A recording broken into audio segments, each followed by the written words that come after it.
Hi guys, welcome back to our channel guys. Today మనకి UGC NET exam cancelled అయిందని breaking news వచ్చింది. చాలా పెద్ద అప్డేట్, చాలా పెద్ద అప్డేట్. Breaking news.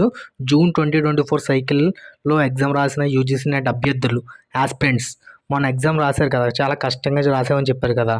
అదే మనకి సిబిటి కంప్యూటర్ బేస్డ్ టెస్ట్ కాకుండా ఇలా బౌలింగ్ సిస్టమ్ పెట్టారు కదా. సో చాలా కష్టంగా ఉంది. అలాగే ఎగ్జామినేషన్ రూల్స్ అండ్ రెగ్యులేషన్స్ అతిక్రమించినందుకు బ్రేకింగ్ న్యూస్ ఏంటంటే యూజీసీ నెట్ ఎగ్జామ్ క్యాన్సిల్ చేస్తున్నారు.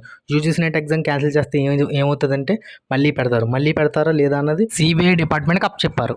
సో ఆ యూజీసీ నెట్ ఎగ్జామ్ అవకతవకలు ఏంటో మనం ఈ వీడియోలో ఫుల్ క్లారిటీగా చూద్దాం.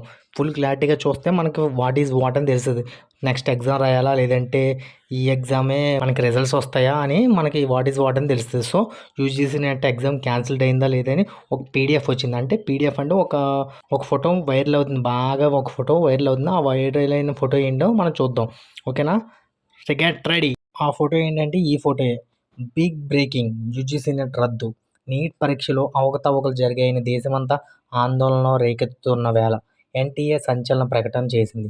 నిన్న దేశవ్యాప్తంగా నిర్వహించిన యూజీసీ నెట్ పరీక్షను రద్దు చేస్తున్నట్లు ప్రకటించింది.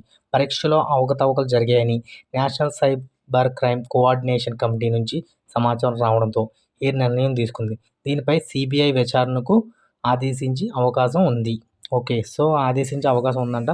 అంటే యూజీసీ నెట్ ఎగ్జామ్ పక్కాగా క్యాన్సిల్ అయిపోలేదు, కాకపోతే క్యాన్సిల్ చేస్తారనే సూచనలు ఉన్నాయి. సిబిఐ విచారణ జరిగిన తర్వాత వాట్ ఈజ్ వాట్ అని తెలుస్తుంది. సరే, మరి మీ ఉద్దేశం ఏంటో చెప్పండి. ఈ యూజీసీ నెట్ ఎగ్జామ్ క్యాన్సిల్ అయితే బెస్టా లేదంటే ఇదే ఎగ్జామ్ కంటిన్యూ చేసి రిజల్ట్స్ ఇస్తే బెస్టో కామెంట్ చేయండి. మీ ఒపీనియన్ ఏంటో.